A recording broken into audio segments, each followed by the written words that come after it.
দুই বাংলার জনপ্রিয় অভিনেত্রী জয়া আহসান বরাবরই ভিন্নধর্মী গল্প ও চ্যালেঞ্জিং চরিত্রে অভিনয়ের মাধ্যমে দর্শকদের মুগ্ধ করে আসছেন। বাংলাদেশ, কলকাতা থেকে শুরু করে বলিউডে নিজের অভিনয় গুণের স্বাক্ষর রেখেছেন তিনি। শুক্রবার প্রকাশ পেয়েছে তার অভিনীত বহুল প্রতীক্ষিত চলচ্চিত্র আজও অর্ধাঙ্গিনীর ট্রেইলার। এটি 2023 সালে মুক্তি পাওয়া আলোচিত সিনেমা অর্ধাঙ্গিনীর দ্বিতীয় কিস্তি।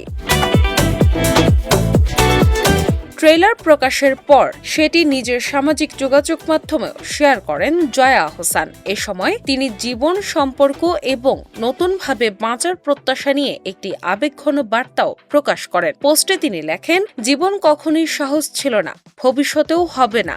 তবু মানুষ প্রতিনিয়ত বদলে যাওয়া সমীকরণের মধ্য দিয়ে নতুন করে বাঁচার স্বপ্ন দেখতে শেখে।